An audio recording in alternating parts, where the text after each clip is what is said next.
Pas mieux. Mais Salomon, non, je ne sais pas plus de combien de femmes et plus de combien de concubines, mais ça sert à quoi? C'est la poursuite devant. Dans la Bible, dans la Genèse 2:24, c'est écrit: l'homme quittera son père et sa mère, et il s'attachera à sa femme. Comme dirait celui qui me fait souvent rire. C'est pas écrit ses femmes, c'est écrit sa femme. C'est monte ensemble. Amen. Est-ce que quelqu'un me comprend? J'insiste, aujourd'hui on parle du mariage. Souvent on me dit: parce que tu ne parles pas du mariage, parce qu'il y a un temps pour tout. Aujourd'hui, comme c'est la saison du mariage, où quelqu'un saisisse la grâce du mariage. Mais ne saisis pas la grâce du mariage comme ça dans le hasard. Il faut saisir ça de façon correcte. Et il faut comprendre, dans le mariage, il y a des étapes. La première étape du mariage, j'ai appelé ça l'étape de l'innocence. Tout va bien. C'est merveilleux. On est dans l'étape de, comment dire, de la découverte.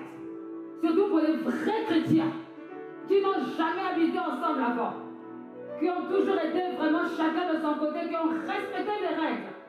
Ah, la phase de l'innocence. Le frère André, quand il rentre maintenant, il n'est plus seul. Quand il va rentrer, il sait qu'il y a quelqu'un qui attend. La sœur, c'est là quand elle va rentrer, elle sait qu'il y a quelqu'un qui attend. C'est fini, on n'est plus seul. Et on se découvre. On commence à voir les choses. Trouver d'abord, on dit: tout est beau, tout est merveilleux.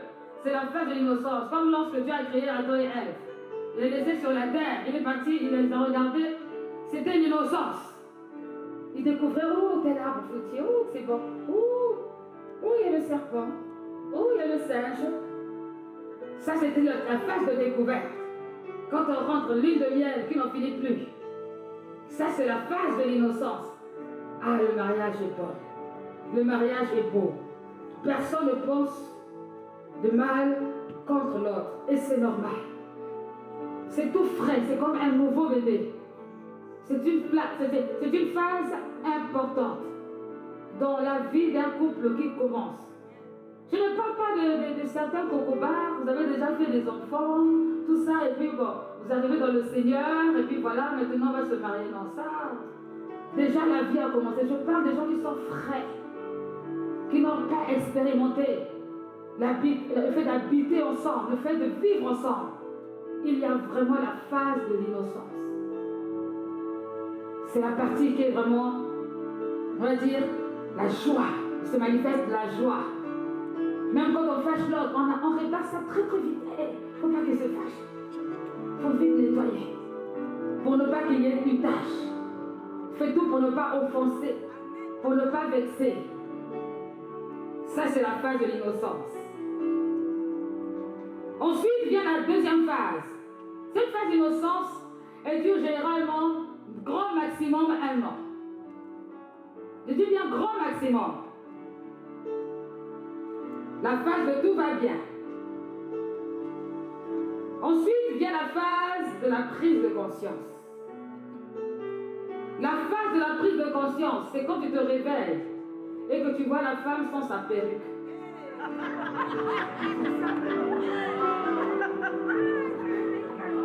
Les cils ont disparu.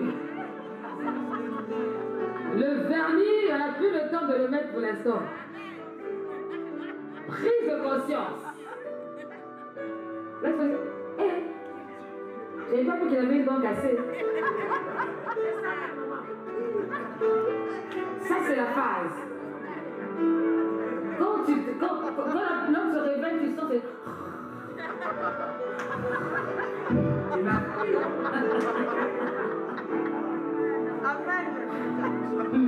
je suis sûre que vous allez vous retrouver comme ça bientôt. On commence à connaître les défauts de l'un et de l'autre. Les défauts naturels, mais même les défauts spirituels. On commence à prendre conscience que, je n'avais pas vraiment vu ça. Mais c'est normal. Ce n'est pas une fatalité, c'est pas mauvais. C'est comme lorsqu'on a un bébé, le bébé grandit et petit à petit commence à révéler son caractère. Donc il n'y a rien d'extraordinaire, c'est pas méchant, c'est pas la fin du monde, non. Il faut voir la personne dans tous ses aspects. Dans les bons jours comme dans les mauvais jours. Parce qu'après, il va y avoir un travail. On peut travailler que ce qu'on sait, on ne travaille pas n'importe quoi, on ne travaille pas dans le hasard. Donc c'est la phase de découverte, prise de conscience. Les chaussettes, les manteaux, la dureté du langage. Parce qu'avant c'était « Oh ma chérie, mon chéri, oh pardonne-moi, excuse-moi ». Après, oh laisse-moi, c'est bon. Je suis fatiguée. Là, on prend plus les pincettes. Petit à petit, les pincettes diminuent. On commence à découvrir. Donc toi, tu étais comme ça. Donc toi, je ne savais pas que tu étais comme ça. Cette phase, elle peut durer 3 ans. Et je vais même dire qu'elle peut durer 5 ans. Parce que tous les jours, tu découvres une facette que tu n'avais pas vue en fonction des circonstances. Il faut attacher le cœur. Tiens, quelqu'un attache ton cœur. Attache. Attache. Ça va aller. Ça va aller. C'est cette phase. Mais aussi des bonnes découvertes. Où tu commences à te rendre compte que l'autre est capable de supporter la colère.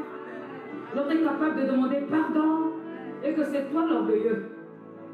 C'est toi l'orgueilleuse. L'autre est capable de prendre soin de lui ou prendre soin d'elle. Toi, tu es négligent. Tu t'es fait beaucoup pour le jour. Après, c'est bon, tu as oublié. Tu ne veux même pas le déodorant. Tu nous fatigues. Ça peut durer 5 ans. Amen. Je vais démotiver quelqu'un pour se marier.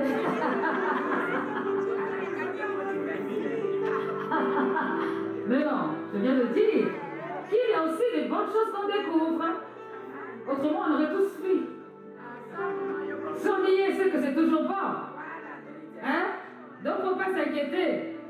Mais il faut être conscient de ça. Il faut sortir de la mentalité du monde où vous faites croire que le mariage, oh le mariage, ah le mariage, oh, hé, calme-toi. C'est une réalité. Le mariage est une réalité. Donc vraiment tu es père et mère pour le mariage. Je vais marier. Le moment de la prise de conscience qui dure un certain temps. Puis vient la 3e phase. La 3e phase du mariage, j'appelle ça la phase du travail. Comme on sait maintenant ce qui ne va pas, on a découvert ce que l'un et l'autre a comme défaut, le travail va commencer. Le Seigneur va intervenir. Toi-même, tu vas intervenir. Chacun va commencer à faire ce qu'il faut de part et d'autre pour qu'on soit bien à la maison. Pour que la maison soit un havre de paix. Pas une maison de querelleuses ou de querelleurs. Comme dit ce proverbe, mieux vaut manger un pain sec ou habiter dans le toit d'une maison. Non, vraiment, ça c'est un proverbe. Vaut mieux habiter sur le toit d'une maison que de la maison d'une femme querelleuse. Ah, donc c'est vraiment mauvais. Non, d'un homme aussi. Parce que je dis amen, très content, un homme aussi. On a dit une femme, mais vous savez que dans la parole de Dieu, lorsqu'on parle d'une femme, la femme représente l'Église. Amen. Fais-tu partie de l'Église? Voilà. Amen, amen. Donc quand on parle de femme, c'est pas seulement les femmes avec un petit F. C'est des femmes avec un grand F. C'est-à-dire le corps de Christ. Amen, amen. En tout cas, Jésus, tu étais inspiré. Parce que quand je vois l'Église, elle ressemble vraiment à une femme. Fatigant. La phase du travail, c'est la phase où il y a les corrections à faire pour que ça marche. C'est la phase où on commence à, si on est vraiment amoureux, on est vraiment chrétien, on se remet en question et on demande au Saint-Esprit d'intervenir pour que le comportement change, pour que le caractère change, pour que les choses aillent de mieux en mieux. Surtout quand on commence à intervenir, quand les enfants commencent à arriver. Parce que quand les enfants arrivent aussi, ça aussi c'est quelque chose qui va se voir, qui va sentir. C'est toujours la même qui se réveille, le même qui dort. Ou la même qui dort, le même qui se réveille. C'est pas bon. C'est même pas de Dieu. Il n'y a pas d'égoïsme dans le mariage. Si tu étais quelqu'un qui sortait sans dire là où tu vas, écoute, si on découvre ça à la deuxième phase, à la troisième phase, il faut faire un travail. Tu n'es plus célibataire. Donc quand tu sors, tu dis je suis allé à tel endroit. Ne dis pas que la femme a l'esprit de contrôle. C'est toi qui n'as pas compris. Oh, la femme là, elle a l'esprit de contrôle. Fallait pas te marier. Il n'y a pas d'esprit de contrôle dans ça. Pourquoi tu me demandes? Pourquoi tu me demandes? Je te demande. Et c'est toi aussi, femme, c'est pareil. Tu es parti pendant des siècles. Tu ne reviens pas avec ta copine, ta meilleure amie. Oh oui, viens, je vais t'affairer. Je viens t'affairer. Tu n'as plus le temps pour affairer. Tes courses au champ. Rue Sainte-Catherine, à la maison.